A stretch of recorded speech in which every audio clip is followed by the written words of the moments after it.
G'day guys, welcome back. My name is Wildcard. Yes, please subscribe and oh boy. Oh boy. Uh this was bad. First up, congratulations to the All Blacks. Ian Foster, Sir Fozzie, has earned himself an opportunity to silence all the critics, including me, that he is indeed going to win the Rugby World Cup, despite the years of, sacking the coach, announcing Razor, right? Announcing the new head coach before he was even out of the job, right? All the disrespect, all the tongue wagging at Ian Foster. He's got one opportunity to prove to the world that he is worthy of the knighthood that he truly waited for a very, very long time. And boy, this was literally like watching a training run for the All Blacks. Like the Argentinians hardly opposed the team. It was just one-sided. The last time, so just have a look at the score: 6.44. I have never seen a semi-final this easy in my lifetime, but there is one. Okay, happened in 1987. The Welsh lost to the All Blacks in the semi-final, 49 points to 6. So that was the only one that was worse. In fact, this game could have been worse. Right at the depths, there was an opportunity for Will Jordan to score his fourth try, and Richie Mo'unga says, "Nah, he didn't pass the ball. Richie, drop him." He's dropped. Richie Mo'unga's dropped for not passing the ball to Will Jordan for that final try, which could have leveled this worst ever semi-final, and with a kick to come, so it could have been worse. So yeah, that was really disappointing game to watch. To be really honest, if you're a Los Pumas fan, commiserations. I don't know what to say. So there was, there was one thing I thought was it was so easy. Okay, Scotty Barrett thought, guys, we need to practice playing with 14 players on the field. I kid you not, Scotty Barrett deliberately got himself a yellow card so the All Blacks could have practiced defending and play the game with 14 players. It was bizarre. Like one of the most blatant penalties, stupidest penalties you're ever gonna see. He was on the ground in the ruck, stuck his hand out, slapped the ball out of the hand off the halfback. Like, like, so yeah, he gets himself sent off. Whilst the All Blacks were way ahead, just to make the training run a little bit harder, I guess. And I thought right at the end, there was one mistake the All Blacks made, and I think this could have been a little bit an issue. Is that right at the end, the game was over, they somehow decided to play on for an extra 3 minutes, and I think Damian McKenzie had a knock on his head, and he might not be able to play next week. He looked on spaghetti legs. He went into a tackle and got completely rammed over, and he got back up, and he looked woodsy. He was on spaghetti legs, and I think I don't know if he's gonna get picked up on that, if the doctors picked up on that, but he could potentially lose next week's final because of HIA. He has to be stepped down for 12 days is the rule. So yeah. I didn't know why they played on for so long. The All Blacks, they already won the game. There was really no need to continue. Argentina wanted to play on, but the All Blacks also that was a little bit questionable decision there. So hopefully, fingers crossed, Damian McKenzie is not out for next weekend. But that was not necessary. So Argentina, what can I say? They played quite well actually for the first 20 minutes, but it just looked like the occasion was just way too overwhelming for the players. Everybody wanted to it was just like the pressure build, and Argentinian players just went, man, this is too much. Like for 20 minutes, they were pounding the try line against the All Blacks. The All Blacks was way too clinical, not even a tiny sniff of a penalty at the breakdown, heavily contested throughout, and any like sort of lack of contest at the breakdown. The All Blacks pretty much turned the ball over immediately. The Argentinians were basically pounding the defensive line for I think there was one where they pounded like 13 phases, and then there was another one where they pounded like 17 phases, couldn't get through within the first 20 minutes, and then they just ended up kind of like succumbed to the pressure, and then the All Blacks, found themselves on the front foot, and then just started to run away with the game. The game was only 12 points to 6, 39th minute, just before halftime, before the All Blacks scored to 15 points to 6. I beg your pardon. Before All Blacks scored a try before halftime, and then they just completely went downhill from there forward in the second half. And there are a couple questions I want to sort of like touch on about the Argentinians' decisions, because we do have a bronze medal final coming up next week for Argentina, so they're not completely out yet. There is, the strategies for the Argentinians seems to be grubber kicking the ball behind into the 22, and forcing the All Blacks to do a defensive line out in front of the try line. Whilst this will be good against lesser teams that are not very, like, if you've got a line out advantage over them, but against the teams like the All Blacks, or whichever team you're going to be playing against next week, is that going to be the strategy? Just to kick the ball kind of dead and give the opposition a defensive line out for an exit? Not sure. I mean, that's the strategy from the Argentinians, just grabber kicking, little kicking the ball through into the 22 and try to put it out of bounds. Another question I want to ask the head coaches from the Argentinians, Gajo. He has been incredibly good ball carrying. He has been doing that for quite some time now, ever since he debuted for Argentina in 2021, I think it was. And so it's been like 2 years now that he's been really good at carrying the game. But it's been 2 years now he's been very poor in the scrummaging. And once again, throughout the whole tournament, he's been dominating the scrummaging. And once again, this game, every time there was a scrum, it was pretty much a penalty to the All Blacks. And it was, and again, you're starting to kind of question some of the coaching decisions here. Like, is it necessary to have him a prop to be so important in having a prop being a line breaker? Like, or is it more important to have the prop being able to be a good scrummager? Right? Your role in the team. There's plenty of other players available on the field to be a line breaker. You don't need your loose air prop to also be the highest, the most meter scan, the most line breaks in the team, whilst he's not able to carry on the scrummaging.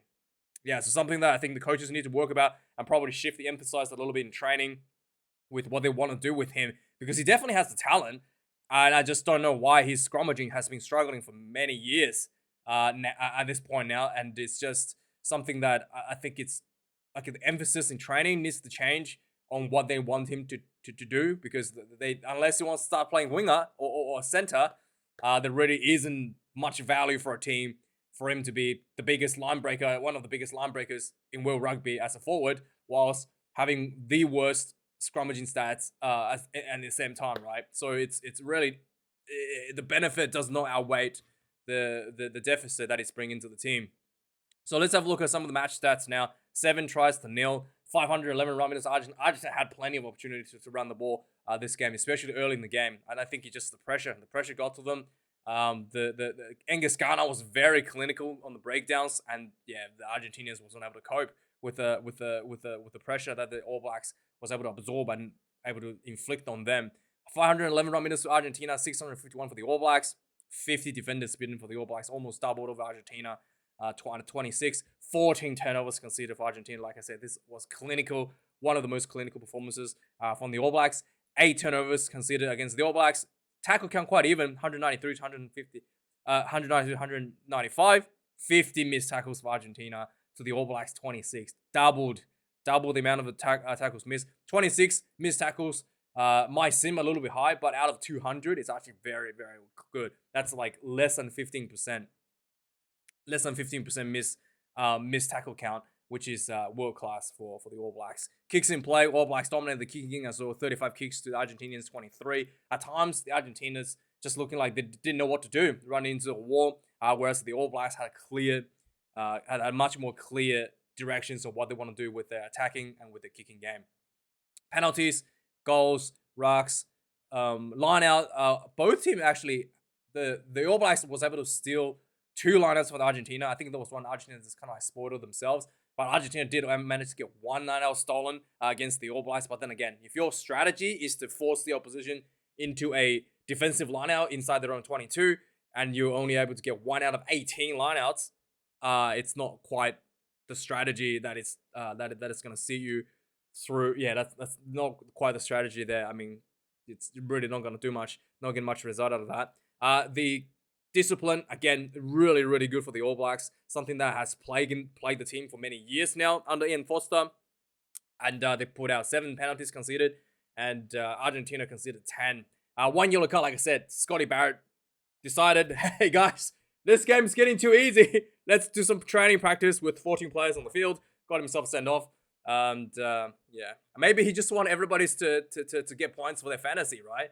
Is this, or maybe there's like some kind of like, you know, bingo hall game going on around New Zealand where Scotty Barrett's gonna get sent off, and he's just want to make sure everybody get that box ticked off for their bingo games, for the rugby bingos. But yeah, it is quite brutal. This game was. So I don't know what else to say. Let's just go through some of the game highlights. I don't want to talk too much about it because there's already some much to talk about. The game. Starting out, Argentina looked quite good. Like I said, they had 13 phases on from the beginning, building to the All Blacks 22, getting over the advantage line. Quick ball was looking quite good, and then lost patience. Carreras kicked the ball away. Really isn't ideal. 4 minutes in, gets their first penalty on the board. Argentina, after built so many phases, they would look like everybody had a sigh of relief that they got this penalty to just get the 3 points on the board, because it looked like everybody was, the pressure was already starting to get into the players.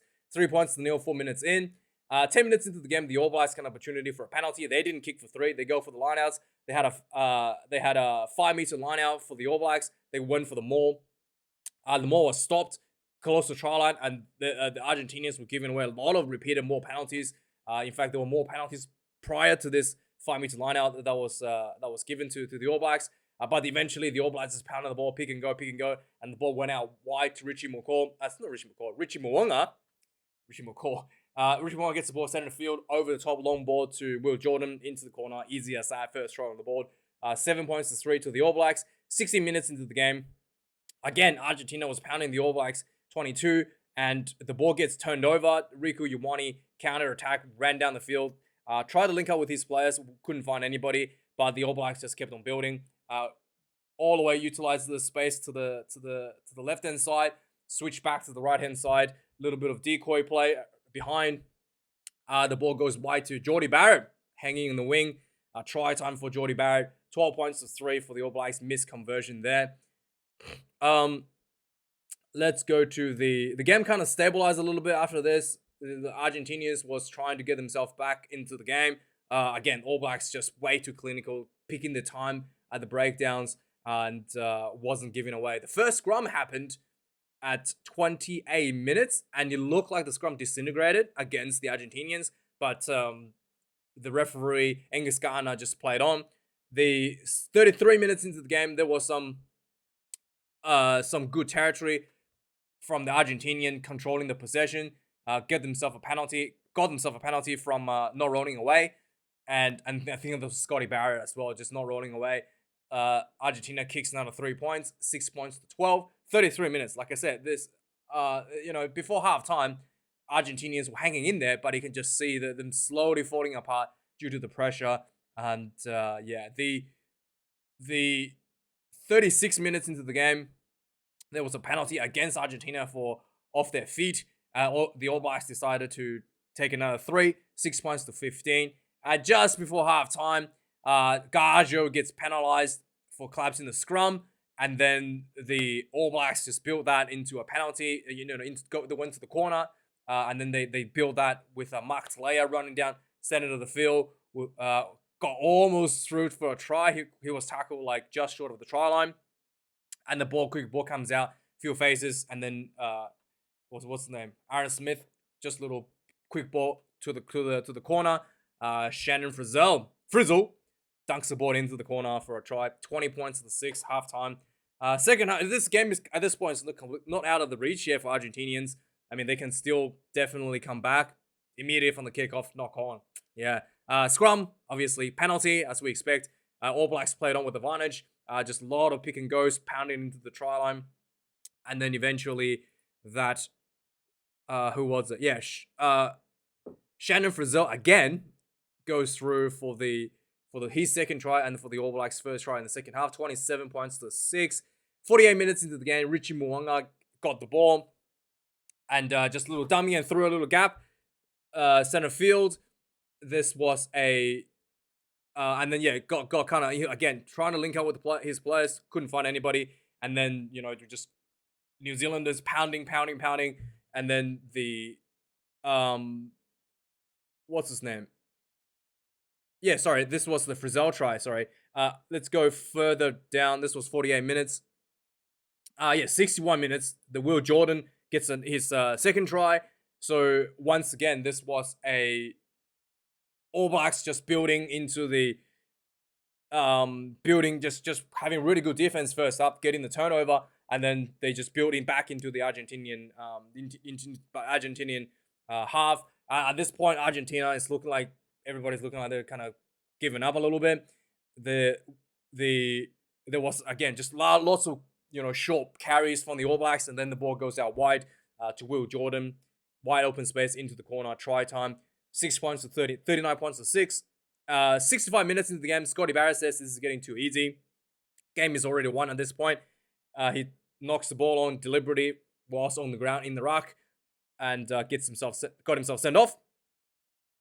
And the 73 minutes into the game, there was a 22-meter line out in All Blacks' own half, right? Ardie Savea, just nice little inside ball. He got the ball about the 10, where the 10 is. Nice inside ball. Will Jordan just ran through the 10 channel. He was bolting down the field. Little kick the ball behind. Just classic individual performance. Scoops ball back up. Malia was in a foot race with him. Couldn't keep up. So he looked Will Jordan just ran through. Scores this individual try. 46 points to 6 at this point. Sorry, 44 points to 6 at this point. The conversion was missed. Richie Mo'unga got put off his game. There was a lot of booing when he was taking this kick, and so he missed this one. And then there was 79 minutes. Jordie Barrett put on a big shot on Sanchez, and 80 minutes. Richie Mo'unga had an opportunity to pass the ball to Will Jordan on the win. They were about 5 minutes short from the try line. That was wide open for Will Jordan, and Richie Mo'unga decided to go himself and got tackled just short. And what that meant was Will Jordan would not score his fourth try, and this will not be a record-breaking semi-final score. And and the game played on an extra 3 minutes. Looked like D-Mac got smacked in the head. Hopefully he's gonna be okay. And I don't know. This was a poor performance by the Argentinians. They disappointing. It's a very disappointing performance. Anyway, guys, thanks for watching this video. Like, comment, subscribe. Congratulations to the All Blacks who made it into the 2023 Rugby World Cup final. I don't think many people predicted this. But they will have an opportunity at the Glory. They will have an opportunity to redeem themselves for 4 years of tongue wagging from the media. And there was a point, think back, where Ian Foster was called to get sacked. And they were, when they lost to the Springboks away, I think the last year or the year before now. Last year, I think it was. And to think back all those tough times this team went through, losing to Ireland in the home series, and now look, they are back in the game, back in the hunt for a World Cup final for the Webb Ellis Cup once again. And we'll see how this goes next week. But thanks guys for watching. Thanks everybody who supports me financially, who donates their money, and I do appreciate that. And have a good day, guys. I'll see you guys tomorrow for the England versus Springbok game. Have a good one. Cheers.